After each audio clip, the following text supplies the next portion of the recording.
Monsoon എത്തി.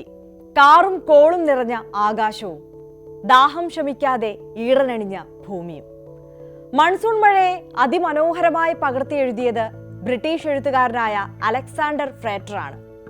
Chasing the monsoon എന്ന മഴ പുസ്തകത്തിൽ മഴയെ പിന്തുടർന്ന് പ്രണയിച്ച എഴുത്തുകാരൻ. മൺസൂൺ പോലെ കാറും കോളും നിറഞ്ഞ ഭൂലോക വിശേഷങ്ങളിലേക്ക് സ്വാഗതം.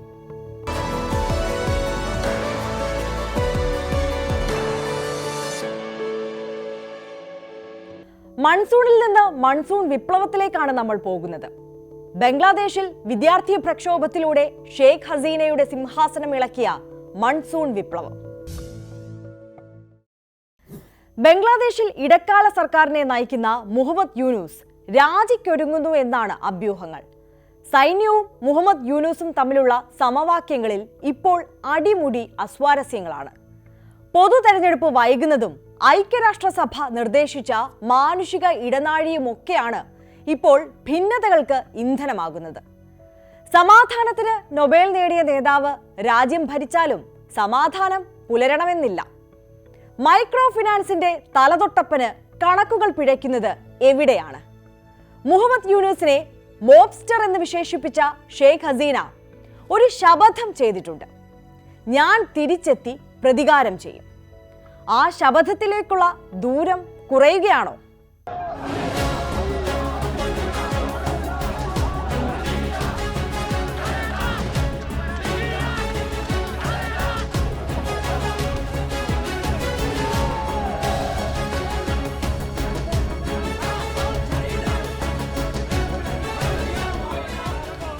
ഒരിടവേളയ്ക്ക് ശേഷം ബംഗ്ലാദേശിൽ വീണ്ടും രാഷ്ട്രീയ അനിശ്ചിതത്വം ഉരുണ്ടുകൂടുകയാണ്.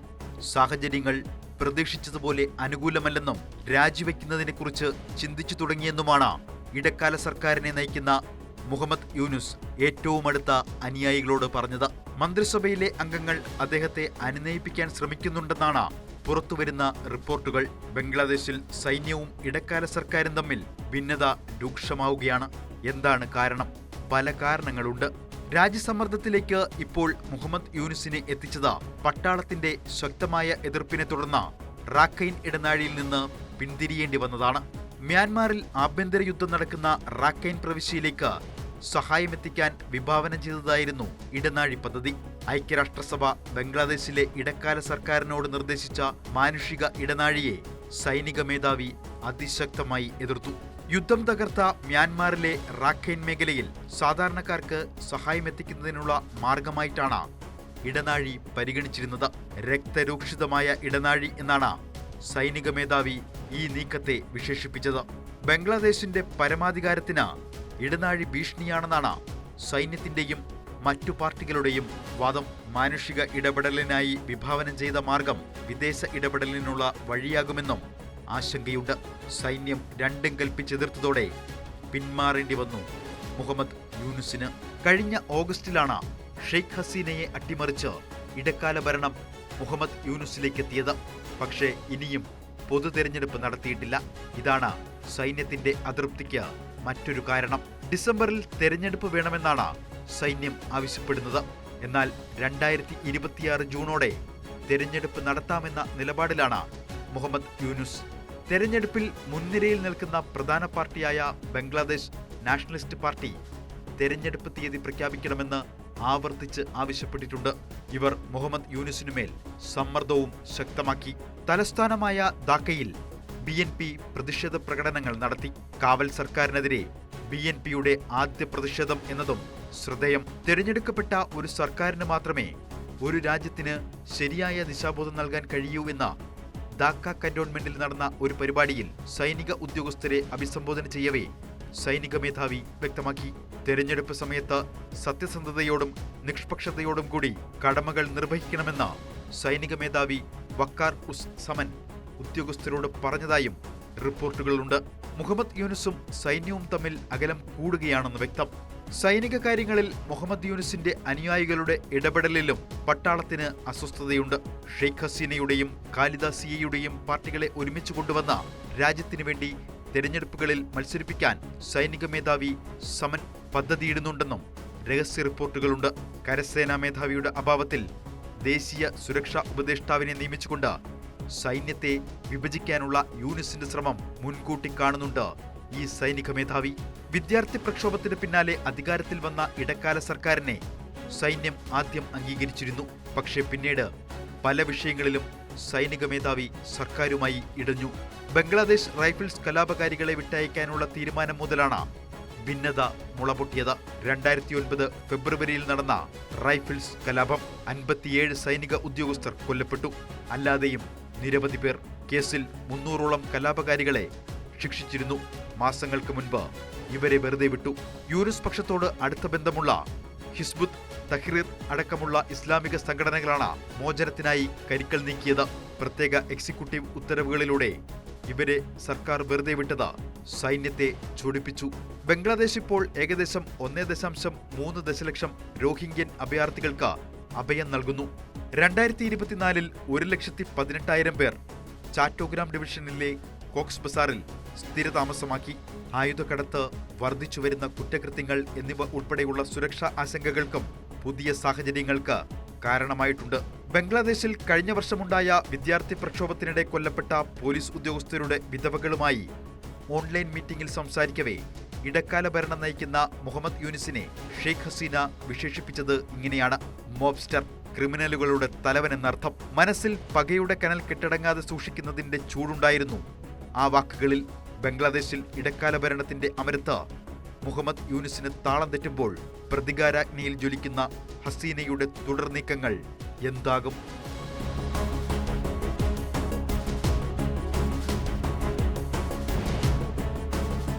കഴിഞ്ഞ സെപ്റ്റംബറിൽ UN ജനറൽ അസംബ്ലിയുടെ ഭാഗമായി അമേരിക്കയിൽ നടന്ന ക്ലിന്റൺ ഗ്ലോബൽ ഇനിഷ്യേറ്റീവിൽ 3 വിദ്യാർത്ഥികളെ ലോകത്തിന് യൂനുസ് പരിചയപ്പെടുത്തി. ഷെയ്ഖ് ഹസീനയെ താഴെ ഇറക്കിയ മൺസൂൺ വിപ്ലവത്തിന് പിന്നിലെ 3 വിദ്യാർത്ഥികൾ എന്ന് പറഞ്ഞാണ് ഇവരെ മുഹമ്മദ് യൂനുസ് വേദിയിലേക്ക് ക്ഷണിച്ചത്. അവരോടൊപ്പം പുതിയ ബംഗ്ലാദേശിനെ സൃഷ്ടിക്കുമെന്നായിരുന്നു മുഹമ്മദ് യൂനുസിന്റെ സ്വപ്നം. സ്വപ്നം സാക്ഷാത്കരിക്കപ്പെടുമോ? പകുതി വഴിയിൽ പടവുകൾ തെറ്റി വീഴുമോ? ഒരിക്കലും തകരാത്തത് എന്ന് എല്ലാവരും കരുതിയ ഒരു ബന്ധം തകർന്നു തുടങ്ങുന്നതിനും കഴിഞ്ഞ ആഴ്ച ലോകം സാക്ഷിയായി. ഇരട്ട സഹോദരരെ പോലെ കഴിഞ്ഞിരുന്ന അമേരിക്കയും ഇസ്രായേലും തമ്മിലാണ് അകന്നു തുടങ്ങിയിരിക്കുന്നത്. ഇസ്രായേലിനെ അമേരിക്കയ്ക്ക് മടുത്തു തുടങ്ങിയിരിക്കുന്നു എന്നതാണ് കൂടുതൽ ശരി.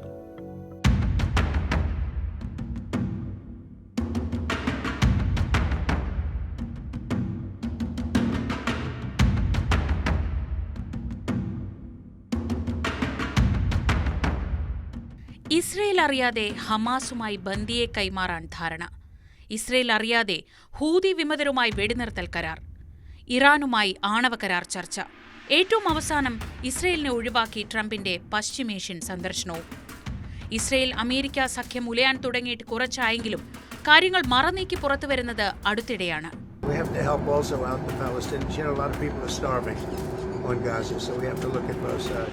സുരക്ഷാ ഉപദേഷ്ടാവ് മൈക്ക് വാൾസിനെ പുറത്താക്കുന്നതാണ് തുടക്കം. ലെബനനിലെ സൈനിക നടപടി ഏകോപിപ്പിക്കുന്ന വാട്സ്ആപ്പ് ഗ്രൂപ്പിൽ അറ്റ്ലാന്റ മാസികയുടെ എഡിറ്ററെ അബദ്ധത്തിൽ ചേർത്ത് പുലിവാല് പിടിച്ച വാൾസ് പുറത്തുപോയത് അതിന്റെ പേരിലെന്നാണ് ആദ്യം കരുതിയത്. എന്നാൽ പിന്നീടാണ് ശരിക്കുള്ള കഥ പുറത്തു വന്നത്. ഇറാന്റെ ആണവ കേന്ദ്രങ്ങൾ ആക്രമിക്കാൻ പദ്ധതിയിടുന്ന ഇസ്രയേലിന് സകല പിന്തുണയും കൊടുത്തത്രേ മൈക്ക് വാൾസ്. ഇറാനുമായി ആണവ കരാറിനുള്ള ചർച്ച തുടങ്ങാനുള്ള ശ്രമത്തിലായിരുന്നു അപ്പോൾ ട്രംപ് സർക്കാർ. ആ സമയത്താണ് ട്രംപിന്റെ തന്നെ സുരക്ഷാ ഉപദേഷ്ടാവ് ഇറാനെതിരായ ആക്രമണത്തിന് കോപ്പുകൂട്ടിയത്. ഇസ്രയേലുമായി അമേരിക്കൻ സർക്കാരിലെ ഒരു ഉദ്യോഗസ്ഥൻ സ്വന്തം നിലയ്ക്ക് എങ്ങനെ കൂടിയാലോചന നടത്തിയെന്ന് അത്ഭുതപ്പെടരുത്. ഇതായിരുന്നു ഇതുവരെയുള്ള രീതി. അത്രയ്ക്കുണ്ട് ഇസ്രയേലിന് അമേരിക്കൻ സർക്കാരിലുള്ള സ്വാധീനം. ഇസ്രയേലിനെതിരെ എന്ന് തോന്നിപ്പിക്കുന്ന രീതിയിൽ ആദ്യമായി നീങ്ങിയത് ഡൊണാൾഡ് ട്രംപാണ്. അതാണ് ഇതിലെ പുതുമ. ഇറാനുമായി ആണവ ചർച്ച തുടങ്ങിയ ട്രംപ് മുൻ നിലപാടുകളിൽ നിന്ന് ഒരുപാട് മാറിയിരിക്കുന്നു. ആദ്യ ഭരണകാലത്ത് അമേരിക്കൻ സർക്കാർ മുൻപ് ഇറാനുമായി ഉണ്ടാക്കിയ ധാരണകളെല്ലാം റദ്ദാക്കിയ ആളാണ് ട്രംപ്. ഇപ്പോൾ ഇറാനുമായി പ്രസിഡന്റിന് സമാധാനം ഉണ്ടാക്കിയേ പറ്റൂ. 2 മാസത്തിനകം കരാറില്ലെങ്കിൽ വേറെ വഴി നോക്കാൻ അറിയാമെന്നൊക്കെ പറഞ്ഞാണ് ചർച്ച തുടങ്ങിയത്. ആ കാലാവധി കഴിഞ്ഞ ആഴ്ച കഴിഞ്ഞു. അമേരിക്ക വിചാരിക്കുന്നത് പോലെയും കാര്യങ്ങൾ നടക്കില്ലെന്ന് പറഞ്ഞു ഇറാൻ. പക്ഷേ ട്രംപിനും അമേരിക്കയ്ക്കും അവരോട് കാലുഷ്യമൊന്നുമില്ല. ചർച്ച തുടരുന്നതിൽ സന്തോഷമുണ്ട് താനും. ഞെട്ടിപ്പോയത് ഇസ്രായേലാണ്. തങ്ങളെ ഇല്ലാതാക്കുമെന്ന് പ്രതിജ്ഞ ചെയ്തിരിക്കുന്ന ഒരു രാജ്യവുമായി ചർച്ച, അതും ഇസ്രായേലിനോട് പറയാതെ, അവരെ ഉൾപ്പെടുത്താതെ. ട്രംപിനിപ്പോൾ എന്താണ് ഇറാനുമായി സമാധാനം സ്ഥാപിക്കാൻ ഇത്ര തിടുക്കമെന്നാണ് എല്ലാവരും ചിന്തിക്കുന്നത്. ട്രംപിന്റെ സമാധാന മോഹങ്ങൾ അവിടെയും തീരുന്നില്ല. സിറിയയിലെ ഹൂതി വിമതരുമായി വെടിനിർത്തൽ കരാറിലെത്തി അമേരിക്ക. കഴിഞ്ഞ മാസം വരെ ഇസ്രായേലിനൊപ്പം ചേർന്ന് ഹൂതികൾക്കെതിരെ മിസൈൽ ആക്രമണം നടത്തിയിരുന്ന രാജ്യമാണ്. അമേരിക്കൻ കപ്പലുകൾക്ക് നേരെയുള്ള ആക്രമണം ഹൂതികളും നിർത്തി. ഇസ്രായേൽ വീണ്ടും ഞെട്ടി. കാരണം ഇപ്പോഴും ഇസ്രായേലിന് നേരെ നിരന്തര ആക്രമണം നടത്തുന്ന സംഘമാണ് ഹൂതികൾ. ഹൂതികളുടെ മിസൈലുകൾ ഇസ്രായേൽ തലസ്ഥാനത്തിനടുത്തുള്ള വിമാനത്താവളത്തിൽ വീണത് കുറച്ചു ദിവസം മുൻപാണ്. ഇപ്പോൾ ഇസ്രായേലിലെ പ്രധാന തുറമുഖമായ ഹൈഫ തുറമുഖത്തിന് ഉപരോധവും പ്രഖ്യാപിച്ചിരിക്കുന്നു. അവിടേക്ക് വരികയും പോവുകയും ചെയ്യുന്ന കപ്പലുകളെ ആക്രമിക്കുമെന്നാണ് ഭീഷണി. ഇതൊന്നും പോരാത്തതിന് ഹമാസുമായും നേരിട്ട് ചർച്ച നടത്തുകയാണ് ട്രംപ് സർക്കാർ. ഇസ്രായേൽ നോക്കി നിൽക്കെയാണ് അമേരിക്കൻ പൗരനായ ഒരു ബന്ദിയെ മോചിപ്പിക്കാൻ ഹമാസിനെ കൊണ്ട് സമ്മതിപ്പിച്ചത്. ഈഡൻ അലക്സാണ്ടർ. ഇനിയും 4 അമേരിക്കക്കാർ കൂടിയുണ്ട് ഹമാസിന്റെ കസ്റ്റഡിയിൽ. ഇസ്രയേലികൾ 58 പേരും. ഗാസ തവിടുപൊടിയാക്കാനുള്ള സൈനിക നീക്കം തുടരുകയാണ് ബെഞ്ചമിൻ നെതന്യാഹു. അപ്പോഴാണ് സ്വന്തം നിലയ്ക്ക് ഹമാസുമായി അമേരിക്ക ചർച്ച നടത്തുന്നത്. എന്നു മാത്രമല്ല, ഹമാസിനെതിരെയുള്ള സൈനിക നടപടി നിർത്താൻ സമ്മർദ്ദം തുടങ്ങിക്കഴിഞ്ഞു അമേരിക്ക. വഴങ്ങാൻ നെതന്യാഹുവിന് ഉദ്ദേശമില്ല. ഡൊണാൾഡ് ട്രംപിന്റെ മധ്യേഷ്യൻ സന്ദർശനം നടക്കുന്നതിനിടെ ഗാസയിൽ ആക്രമണം രൂക്ഷമാക്കിയാണ് നെതന്യാഹു തിരിച്ചടിച്ചത്. ട്രംപ് ആകട്ടെ മധ്യേഷ്യൻ സന്ദർശനത്തിൽ ഇസ്രയേലിനെ ഒഴിവാക്കി. ഗൾഫ് രാജ്യങ്ങളുമായി സ്വന്തം നിലയ്ക്ക് ചർച്ച. അമേരിക്കയ്ക്ക് എന്ത് കിട്ടുമെന്നത് മാത്രമായിരുന്നു ചർച്ചകളിലെ അജണ്ട. ഇസ്രയേൽ താൽപര്യങ്ങൾ തീർത്തും അവഗണിച്ചുവെന്നാണ് റിപ്പോർട്ട്. എല്ലാവരുമായും നല്ല ബന്ധം ആഗ്രഹിക്കുന്ന ഉത്തരവാദിത്വമുള്ള വിശ്വപൗരനായി മാറുകയാണ് ട്രംപ്. തീരുവ യുദ്ധവും തൽക്കാലം നിർത്തിവച്ചിരിക്കുന്നു. എന്തുപറ്റി ഡൊണാൾഡ് ട്രംപിനെന്നാണ് എല്ലാവരും ചോദിക്കുന്നത്.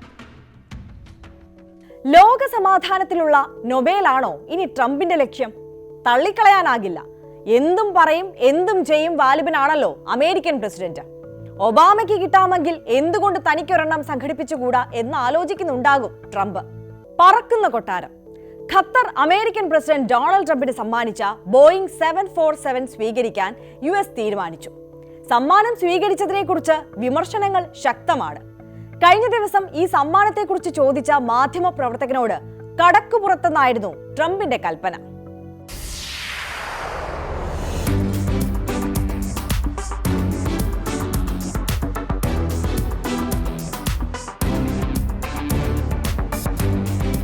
വിണ്ണിലെ രാജകുമാരി, അങ്ങനെയാണ് ഖത്തറിന്റെ സ്വന്തമായിരുന്ന ബോയിങ് 747 വിശേഷിപ്പിക്കുന്നത്.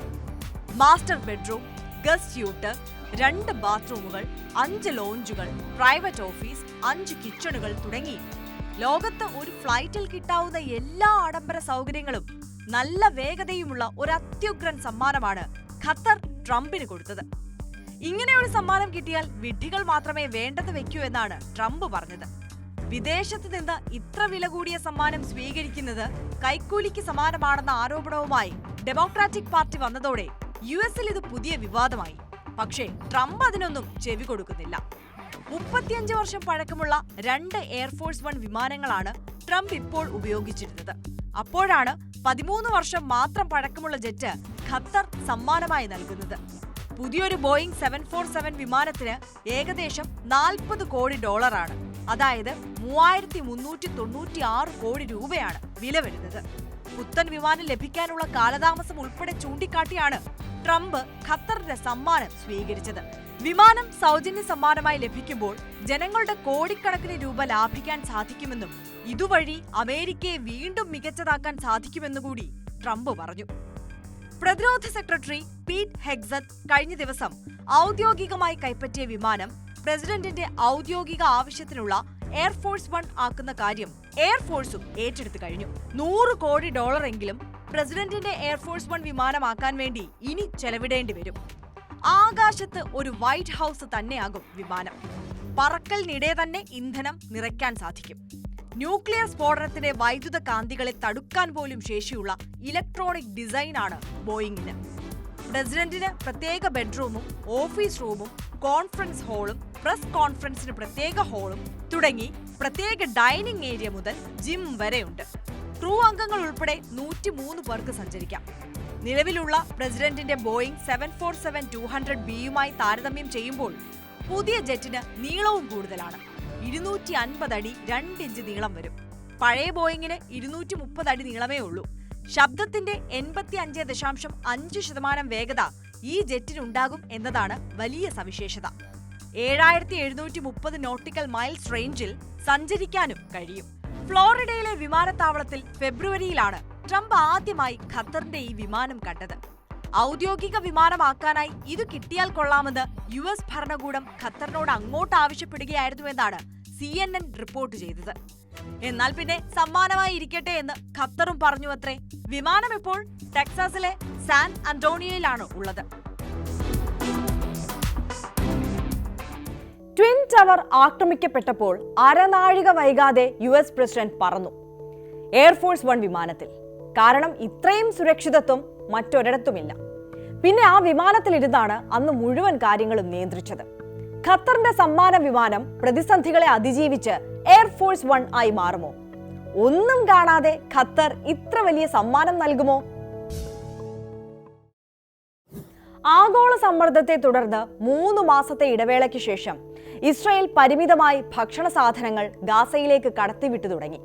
പക്ഷേ പട്ടിണി മരണങ്ങൾ അവിടെ തുടരുകയാണ്.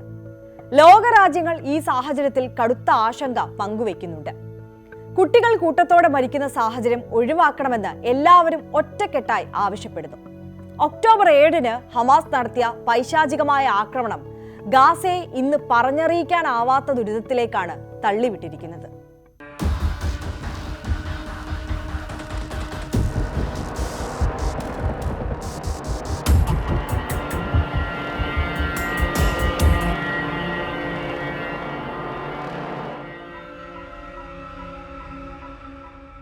ഗാസയിൽ ഉപരോധം അവസാനിപ്പിക്കാനും ആക്രമണം നിർത്താനുമുള്ള ആഗോള സമ്മർദ്ദത്തിന് പൂർണ്ണമായും വഴങ്ങിയിട്ടില്ല ഇസ്രയേൽ. മരുന്ന്, ഗോതമ്പ്, പോഷകാഹാരം എന്നിവയുമായി ഏകദേശം 200 ട്രക്കുകളിൽ പകുതിയും ഗാസയിൽ പ്രവേശിച്ചിട്ടുണ്ട്. പക്ഷേ അത് കുറച്ചു പേർക്ക് മാത്രമേ തികയൂ എന്നത് വ്യക്തമാണ്. ഗാസയിലെ കുട്ടികളിൽ പോഷകാഹാരക്കുറവ് പടരുകയാണ്. ഡോക്ടർമാരും ആരോഗ്യ പ്രവർത്തകരും മാസങ്ങളായി ഇത് സംബന്ധിച്ച് മുന്നറിയിപ്പ് നൽകുകയാണ്. കഴിഞ്ഞ ദിവസം ഗാസയിൽ പട്ടിണി കിടന്ന് 29 കുട്ടികളും പ്രായമായവരും മരിച്ചു. പ്രദേശത്തുടനീളം സൈനികാക്രമണം ഇസ്രയേൽ തുടരുന്നു. അതിൽ നിരവധി പേരാണ് കൊല്ലപ്പെടുന്നത്. 5 വയസ്സിന് താഴെയുള്ള ഏകദേശം 71,000 കുട്ടികളാണ് ഭക്ഷണ പ്രതിസന്ധി നേരിടുന്നത്. അടുത്ത 11 മാസത്തിനുള്ളിൽ പോഷകാഹാരക്കുറവ് നേരിടുന്നവരിൽ 14,100 അധിക കേസുകൾ കൂടി വരുമെന്നതാണ് സാഹചര്യം. ഗർഭിണികളിൽ 42% വരെയും മുലയൂട്ടുന്ന അമ്മമാരിൽ 34% വരെയും പോഷകാഹാര കുറവുള്ളവരാണെന്ന് കണ്ടെത്തിയിട്ടുണ്ട്.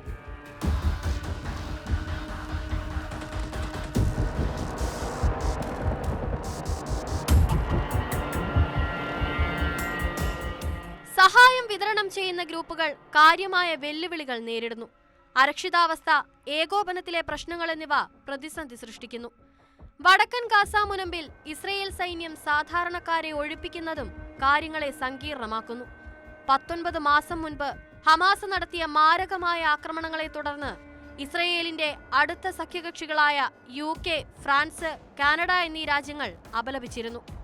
ഇസ്രയേലിന് ശക്തമായ പിന്തുണയും നൽകിയിരുന്നു. എന്നാൽ ഇപ്പോഴത്തെ ഇസ്രയേലിന്റെ നടപടിയെ മുൻപ് പിന്തുണച്ചവർ വിമർശിക്കുകയാണ്. ഗാസയിലേക്ക് ചെറിയ അളവിൽ സഹായം മാത്രം അനുവദിക്കാനുള്ള ഇസ്രയേലിന്റെ തീരുമാനം UK അംഗീകരിക്കുന്നില്ല. പ്രധാനമന്ത്രി സർ കെയർ സ്റ്റാർമർ വ്യാപാര കരാറിനെ കുറിച്ചുള്ള ചർച്ചകൾ UK നിർത്തിവച്ചതായി പ്രഖ്യാപിച്ചു. ഇസ്രയേൽ പ്രധാനമന്ത്രി ബെഞ്ചമിൻ നെതന്യാഹു പക്ഷേ കെയർ സ്റ്റാർമറിനും ഫ്രാൻസിലെയും കാനഡയിലെയും നേതാക്കൾക്കുമെതിരെ രൂക്ഷമായ വിമർശനം ഉന്നയിക്കുകയാണ്. അവർ ഹമാസ് അധികാരത്തിൽ തുടരണമെന്നാണ് അർത്ഥമാക്കുന്നതെന്നാണ് വിമർശനം. Starmer, Emmanuel Macron, mark Carney എന്നിവർ ഹമാസിനൊപ്പം നിൽക്കുന്നുവെന്നും നെതന്യാഹു ആരോപിക്കുന്നു. കൂട്ടക്കൊലപാതകികൾ, ബലാത്സംഗികൾ, കുഞ്ഞുങ്ങളെ കൊല്ലുന്നവർ, തട്ടിക്കൊണ്ടുപോകുന്നവർ എന്നിവരുടെ കൂടെ നിൽക്കുന്നുവെന്നാണ് പഴി പറയുന്നത്. ഇസ്രയേലിനെ നശിപ്പിക്കാനും ജൂതജനതയെ ഉന്മൂലനം ചെയ്യാനും ഹമാസ് ആഗ്രഹിക്കുന്നുവെന്ന് നെതന്യാഹു തന്റെ വീഡിയോയിൽ ആവർത്തിക്കുന്നു. ഹമാസിന്റെ 2023 ആക്രമണത്തിന് ഗസ വലിയ വില നൽകുകയാണ്. അന്നത്തെ ആക്രമണത്തിന് തൊട്ടു പിന്നാലെ 1200 പേർ കൊല്ലപ്പെട്ടു. 251 പേരെ ബന്ദികളാക്കി. ഇസ്രയേലികൾ സൈന്യത്തിന് പിന്നിൽ അണിനിരന്നു. ഇസ്രയേലിന്റെ ചരിത്രത്തിലെ ഏറ്റവും മാരകമായ ആക്രമണത്തോടുള്ള ന്യായമായ പ്രതികരണമായിട്ടാണ് അവർ യുദ്ധത്തെ കണ്ടത്. ഹമാസ് നിലനിൽക്കുന്ന ഒരു ഭാവിയെക്കുറിച്ച് പല ഇസ്രയേലികൾക്കും സങ്കല്പിക്കാൻ പോലും കഴിയില്ല. ഗാസയിൽ ഇസ്രയേലിന്റെ പ്രതികാര യുദ്ധം 53,000-ത്തിലധികം ആളുകളെ കൊന്നൊടുക്കി. അവരിൽ ഭൂരിഭാഗവും സ്ത്രീകളും കുട്ടികളുമാണ്. നിരവധി പേർക്ക് വീട് വിട്ടു പോകേണ്ടി വന്നു. ഗാസയുടെ വിശാലമായ ഭൂപ്രകൃതിയെ യുദ്ധം ഇല്ലാതാക്കി. ഹമാസിനെ നിരായുധീകരിക്കണമെന്ന ഉറച്ച നിലപാടിലാണ് നെതന്യാഹു.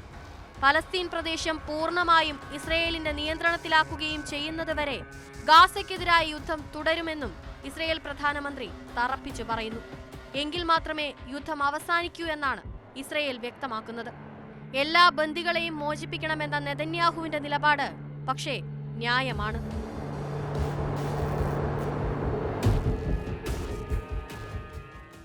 ഗാസ പ്രതിസന്ധിയെക്കുറിച്ചുള്ള ആശങ്ക ഐക്യരാഷ്ട്രസഭ പങ്കുവെക്കുന്നുണ്ട്. ഗാസയിൽ നിന്ന് ഇപ്പോൾ വരുന്നത് കരളലിയിക്കുന്ന ചിത്രങ്ങളാണ്.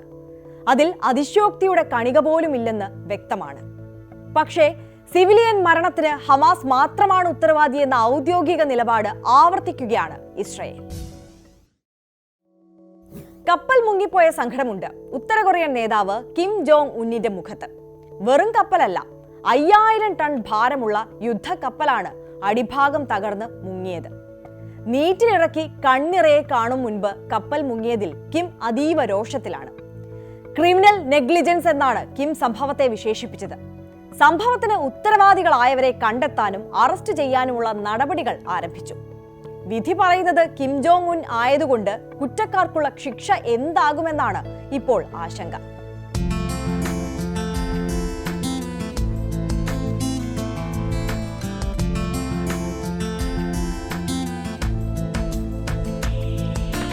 ഉത്തര കൊറിയയുടെ നാവികസേനയെ ആധുനികവൽക്കരിക്കാനും ശക്തിപ്പെടുത്താനും ലക്ഷ്യമിട്ടാണ് 70 മിസൈലുകൾ വഹിക്കാവുന്ന യുദ്ധക്കപ്പൽ നിർമ്മിച്ചത്. യുദ്ധക്കപ്പൽ പക്ഷേ അനാവരണ ചടങ്ങിൽ തന്നെ മുങ്ങി. വടക്ക് കിഴക്കൻ തുറമുഖമായ ചോങ്ജിനിൽ നടന്ന ചടങ്ങിനിടെ കപ്പലിന്റെ പിൻഭാഗത്തുള്ള ഒരു ക്രാഡിൽ വേർപെട്ടു. കപ്പൽ ഒരു വശം ചരിഞ്ഞു കിടക്കുന്നതാണ് ഉപഗ്രഹ ചിത്രങ്ങളിലുള്ളത്. പുറം ലോകം കൂടുതൽ വിവരം അറിയാതിരിക്കാൻ കൂറ്റൻ ടാർപോളിനിട്ട് കപ്പൽ മൂടിയിട്ടുമുണ്ട്.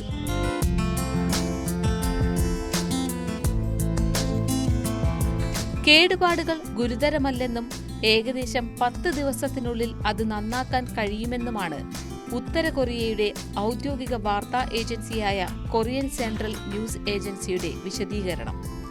പക്ഷേ ഈ മാനഹാനി സാക്ഷാൽ കിം ക്ഷമിക്കുമെന്ന് തോന്നുന്നില്ല. ക്രിമിനൽ അശ്രദ്ധ കാരണം സംഭവിച്ച കുറ്റകൃത്യം എന്ന് കിം ജോങ് ഉൻ സംഭവത്തെ വിശേഷിപ്പിച്ചു കഴിഞ്ഞു. അന്വേഷണവും പ്രഖ്യാപിച്ചു. കുറ്റക്കാരെ കണ്ടെത്താൻ നിർദ്ദേശവും നൽകി. ജൂൺ അവസാനത്തോടെ നടക്കാനിരിക്കുന്ന പാർട്ടിയുടെ പ്ലീനറി യോഗത്തിന് മുൻപ് കപ്പൽ അറ്റകുറ്റപ്പണികൾ പൂർത്തിയാക്കാൻ ഉത്തരവിടുകയും ചെയ്തു കിം. കപ്പലിന് ബാലൻസ് തെറ്റിയ പോലെയായി ഇപ്പോൾ ഉത്തര കൊറിയൻ നാവികസേനയുടെ അവസ്ഥ.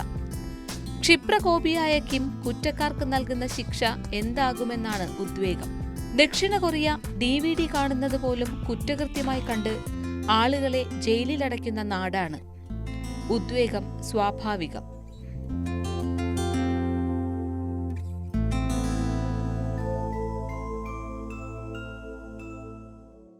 ഉത്തര കൊറിയയുടെ ഇതുവരെയുള്ളതിൽ വെച്ച് ഏറ്റവും വലുതും നൂതനവുമായ ഈ യുദ്ധക്കപ്പൽ റഷ്യൻ സഹായത്തോടെ നിർമ്മിച്ചതാണെന്നാണ് വിദഗ്ധർ അഭിപ്രായപ്പെടുന്നത്. നാവികസേനയ്ക്ക് വഴിത്തിരിവാകുമെന്ന് കിം ജോങ് ഉൻ വിശേഷിപ്പിച്ച പടക്കപ്പൽ പൊക്കിയെടുത്ത് നന്നാക്കാൻ കഴിയുമോ? എന്തായാലും കുറ്റക്കാരെ കാത്തിരിക്കുന്നത് ക്യാപിറ്റൽ പണിഷ്മെന്റ് തന്നെയാണെന്നാണ് അന്താരാഷ്ട്ര മാധ്യമങ്ങൾ റിപ്പോർട്ട് ചെയ്യുന്നത്. നിരത്തിലൂടെ ഓടുന്ന കാറുകൾ പഴങ്കഥയാകുമോ? പറക്കുന്ന കാറുകൾ വരും. അതിനി അധികം കാത്തിരിക്കേണ്ടി വരില്ല. സ്ലോവാക്യ ആസ്ഥാനമായുള്ള ഒരു കമ്പനി പറക്കും കാറിന്റെ പുതിയ പ്രോട്ടോടൈപ്പ് പുറത്തിറക്കി.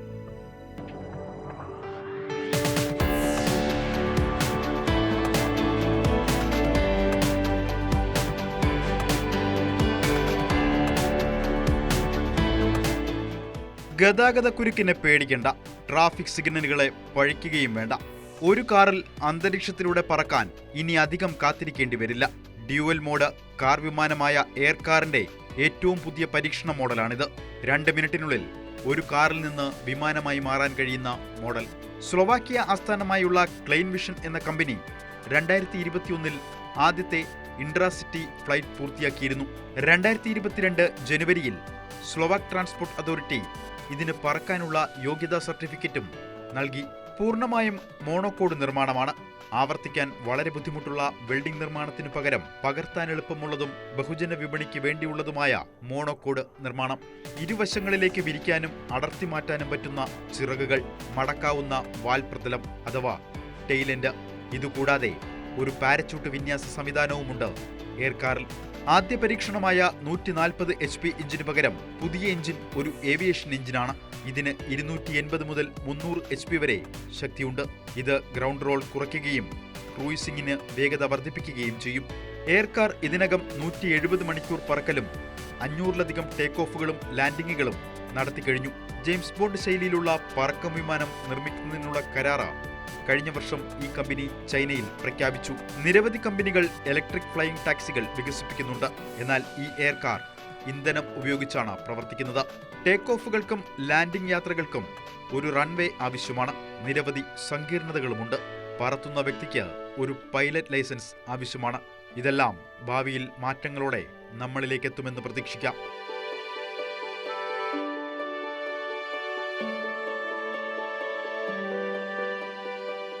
എന്തായാലും പറക്കും കാറുകൾ യാഥാർത്ഥ്യത്തോട് കൂടുതൽ അടുത്തു വരികയാണ്. സ്വപ്നങ്ങൾക്ക് ആകാശമല്ലല്ലോ പരിധി. മഴ കാത്തിരിക്കാറുണ്ടോ? പുതുമഴയുടെ മണം കാത്ത്, വിദൂരത്ത് നിന്നുള്ള പെയ്ത്ത് ശബ്ദം കാതോർത്ത്, ഇലച്ചാർത്തുകളിൽ നിന്ന് ഇറ്റുവീഴുന്ന തെളിനീർ തുള്ളി കാണാൻ. മഴ അങ്ങനെയാണ്, പലർക്കും പലതാണ്. മനസ്സ് നിറയ്ക്കുന്ന അനുഭവ മഴയുടെ ഭൂലോക വിശേഷങ്ങളുമായി അടുത്ത അധ്യായം വരെ കാത്തിരിക്കും.